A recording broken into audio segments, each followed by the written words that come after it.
Hello friends, आप देख रहे हैं आपका चैनल शेयर बाजार विद आयुष। और दोस्तों बात करेंगे इस वीडियो में सभी इंपॉर्टेंट न्यूज़ अपडेट्स सबके बारे में। तो आप लोग दोस्तों देखिएगा वीडियो को पूरा ज़रूर। तो चलिए दोस्तों शुरू करते हैं। पहली खबर जो आई है एनएससी से रिलेटेड। देखिए एनएससी ने अपने लॉट साइजेस को इंक्रीज़ किया है for bank Nifty, Nifty mid cap select, कुछ डेरिवेटिव कॉन्ट्रैक्ट्स के लिए। जी हाँ, यहाँ पर अब चेंजेस देखने को मिलेंगे दोस्तों एनएससी के डेरिवेटिव कॉन्ट्रैक्ट्स के अंदर, क्योंकि जो लॉट साइज़ है उसको बढ़ा दिया गया है। जो दो की इंडाइसेस है बैंक निफ्टी और निफ्टी मिड कैप सिलेक्ट, उनकी दोस्तों जो लॉट साइज है उसको बढ़ाया गया है। करीबन 35 कर दिया गया है फॉर बैंक निफ्टी और मिड कैप सिलेक्ट के लिए कर दिया गया है 140। अब ये बात ध्यान रखिएगा, जो चेंजेस है ये सब आते हुए नजर आएंगे फ्रॉम अप्रैल 25 2025। ये एनएससी ने दोस्तों अपने सर्कुलर पे बताया। अब आप सब सोचेंगे कि लगातार चेंजेस क्यों। तो देखिए पहले बात तो जो बैंक निफ्टी का चेंज है वो है 5 का, क्योंकि 30 था पहले, वो 35 हो जाएगा पर लॉट। और निफ्टी मिड कैप में 120 से 140 हो जाएगा। जो एग्जिस्टिंग कॉन्ट्रैक्ट्स है वो एक्सपायर होंगे दोस्तों 24 अप्रैल को, मई 29 को और जून 26 को।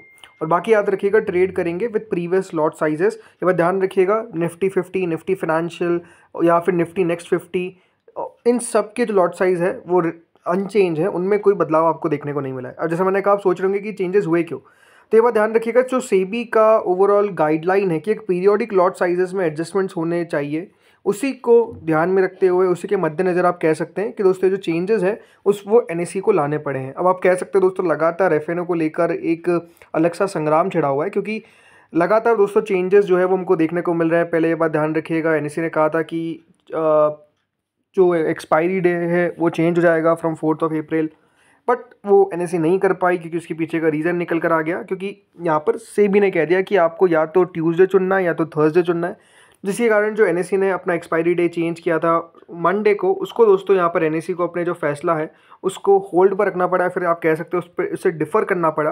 और इसीलिए अगर आप देखेंगे कल के दिन बीएससी के स्टॉक में बहुत दमदार तेज़ी देखने को मिल गई ड्यू टू दिस न्यूज़। तो अभी लगातार कह सकते हैं दोस्तों यहाँ पर कुछ ना कुछ चल रहा है, बट ठीक है। अब बात करें दोस्तों अगली कंपनी पे, और अगली कंपनी कौन है? इटर्नल। इटर्नल, ये बात ध्यान रखिएगा, सेम जोमेटो वही नाम है। ये टिकर जो नेम है वो चेंज हो चुका है, इटर्नल हो चुका है, लेकिन याद रखिएगा सिंबल तो जोमेटो ही है। तो इटर्नल कह लीजिए, जोमेटो कह लीजिए, कह सकते हैं काफ़ी ज़्यादा गिरता हुआ दिखा है पिछले एक महीने में ये शेयर 9-10%। बट अगर आप ओवरऑल लास्ट 6 महीने में देखेंगे तो मोर देन 27% का करेक्शन देखने को मिल चुका है। और अपने हाई से तो ये शेयर क्लोज टू देखिए 32% 33% गिर चुका है। तो गिरावट काफ़ी देखने को मिल रही है। लेकिन दोस्तों कल के दिन एक ब्लॉक डील होती हुई नजर आई है, और ये जो ब्लॉक डील दोस्तों वो जोमेटो में हुई है, जिसमें गोल्डमैन सैक्स सिंगापुर ने करीबन 60 लाख शेयर, या 60 लाख शेयर्स जो है वो खरीदे हैं। किसके? कंपनी के, जोमेटो के। वो जो एवरेज प्राइस रही है वो 199.5 रही है। वहीं ये बात ध्यान रखिएगा, कैडेंसा मास्टर फंड ने सेम अमाउंट ऑफ शेयर्स बेचे इसी प्राइस पे। तो एक ब्लॉक डील का मतलब ये है कि दोस्तों एक हाथ से लिया दूसरे हाथ में आ गया, एक ने बेचा एक ने खरीद लिया। लेकिन इंपॉर्टेंट क्या होता है? किसने खरीदा, राइट?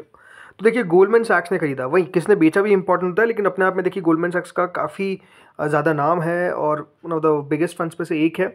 अब अगर आप देखेंगे जोमेटो की जो ओवरऑल यहाँ पर कह सकते हैं पैटर्न है शेयर होल्डिंग का, उसमें देखिए FIIs currently 47% stake रखते हैं, डी आई एस की 20% स्टेक है, देन गवर्नमेंट की 0.03%, पब्लिक की 26.09% और अदर्स की 6.07%। अदर्स में याद रखिएगा जो जोमेटो के एम्प्लॉय ट्रस्ट है, फूडी बे एम्प्लॉयज़ ई सॉप ट्रस्ट है, उसका आ जाता है नाम। बाकी देखिए मेजरली अगर आप देखेंगे तो एफ आई एस के हाथ में, जिसमें अगर आप देखेंगे एंटफिन है, इसके अलावा आप देखिए डनॉन इन्वेस्टमेंट्स है, कैमास इन्वेस्टमेंट्स है, गवर्नमेंट ऑफ सिंगापुर है, राइट। तो ये सारे फंड्स है, काफ़ी बड़े नाम है। और डीआईएस में भी अगर आप देखेंगे जो नाम है उसमें कोई ऐसे नहीं कि छोटे मोटे नाम है, एक्सिस है, कोटक है, एसबीआई है, राइट। तो काफ़ी नाम आपको देखने को मिल जाएंगे जिनके पास जोमेटो के शेयर। और अपने आप में देखिए जोमेटो ने काफ़ी पैसा इन्वेस्टर्स का बनाया भी है, बट अभी कह सकते हैं थोड़ा से बुरे समय में बुरा समय कंपनी का चल रहा है, और सभी का चल रहा है अगर देखा जाए। जो भी कंपनीज़ हैं, भले जोमेटो हो स्विगी हो, दोनों कुछ खास नहीं कर पा रहे हैं। नेक्स्ट न्यूज़ पे दोस्तों आते हैं जो है प्रेस्टीज ई स्टेट से रिलेटेड। प्रेस्टीज ई स्टेट्स ने अनाउंसमेंट किया है कि करीबन 1625 करोड़ रुपीस कंपनी इन्वेस्टमेंट करेगी इनके हॉस्पिटैलिटी आर्म में वाया राइट्स इशू। जी हाँ, तो राइट्स इशू कंपनी लाने की तैयारी कर रही है। और ये बात ध्यान रखिएगा, करीबन 1625 करोड़ रुपए कंपनी क्या करेगी? इन्वेस्टमेंट करेगी Prestige hospitality ventures through a right issue.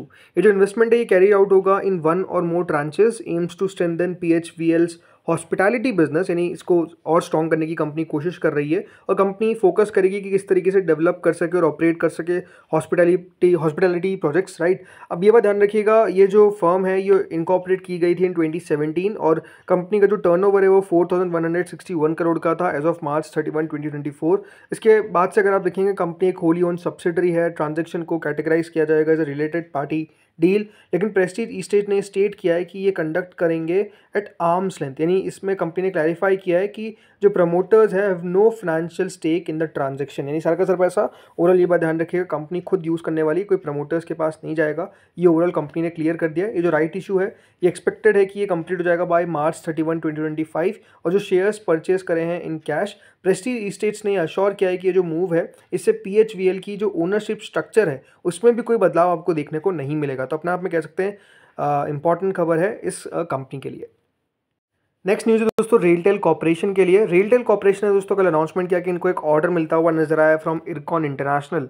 जी हाँ, करीबन 162.58 करोड़ का ये ऑर्डर है। ये जो ऑर्डर है इसमें involve the implementation of integrated tunnel communication along with railway general telecommunication arrangement for the Sevoke Rangpo new BG rail line project under the North East Frontier Railway, यानी जो NF रेलवे है इसके लिए ये ओवरऑल ऑर्डर मिलता हुआ नजर आया है। जो ऑर्डर है ये एक्सपेक्टेड है कि 28 मार्च 2026 तक खत्म हो जाना चाहिए। तो आप समझ सकते हैं लगातार कंपनी को ऑर्डर्स मिलने की खबर आती रहती है और इस सेक्टर में कह सकते हैं ऑर्डर्स लगातार मिल भी रहे हैं।